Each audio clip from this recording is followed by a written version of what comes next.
2012, the world as we knew it ended. A catastrophic event, unlike anything humanity had ever seen before, wiped out civilization as we knew it. The skies turned dark, and the air turned toxic. Buildings crumbled, and the earth shook. The few who survived the initial chaos were left to fend for themselves in a world that had become unrecognizable. Among the survivors was a group of strangers who had banded together in the face of the disaster. They were a diverse group, brought together by a shared will to survive. There was Maria, a former nurse who had lost her family in the chaos; Jack, a tough ex-military man with a heart of gold; Maya, a brilliant scientist who had been working on ways to mitigate climate change; and Leo, a resourceful young man who had grown up in a rural area and knew how to survive off the land. Together, they traveled across the desolate wasteland that was once their home, scavenging for food and supplies, and avoiding the dangers that lurked around every corner. They had each other's backs, but the road ahead was long and treacherous. One day, they stumbled upon an abandoned laboratory. Inside, they found a message scrawled on the walls, written by the scientists who had worked there before the apocalypse. It was a warning, of sorts, a message of hope and despair all rolled into one. According to the message, the apocalypse had been caused by a chain reaction of natural disasters that had been set off by human activity. But the scientists had discovered a way to reverse the damage, to bring back the world as it once was. Maria, Jack, Maya, and Leo were intrigued by the message. They decided to take a chance and try to find the scientists who had written it, hoping that they could help to reverse the damage that had been done. Their journey was long and difficult, but eventually, they found the scientists. They were a group of brilliant minds who had survived the apocalypse by taking refuge underground.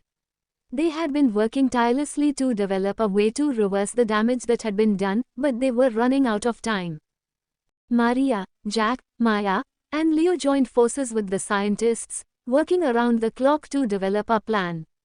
They had to act fast, as the damage was irreversible within a matter of months.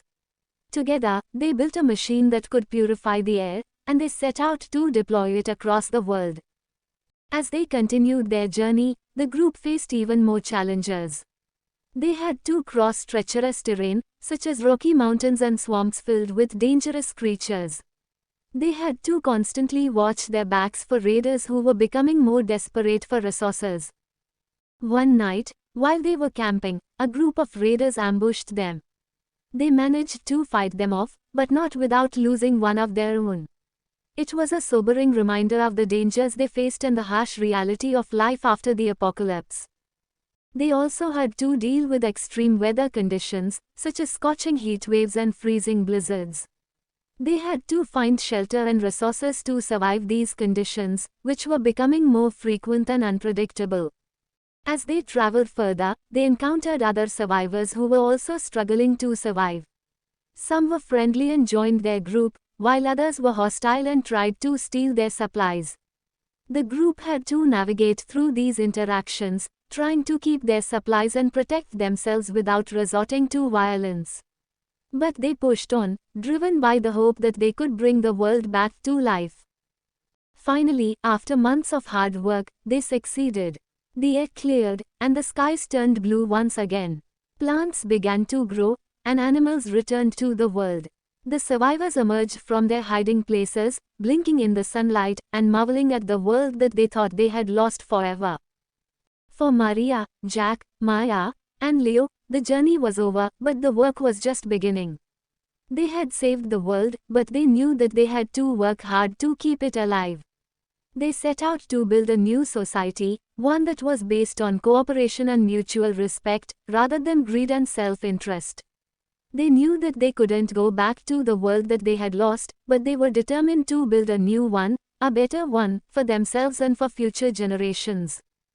As they worked tirelessly to build the new world, they never forgot the lessons that they had learned during their journey. They knew that the world was a fragile place, and that they had to do everything in their power to protect it. They spread their message of cooperation and respect far and wide, inspiring others to join them in their quest to build a better world. They knew that it would not be easy, and that there would be many challenges ahead, but they were determined to succeed.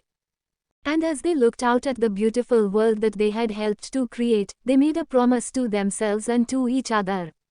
They promised to never forget the lessons of the past, to never take the world for granted, and to always do their part to protect and preserve the natural world around them. Their message to future generations was clear: we are all stewards of this beautiful planet, and we must do everything in our power to protect it. We must learn from the mistakes of the past and work together to create a better, more sustainable future for all.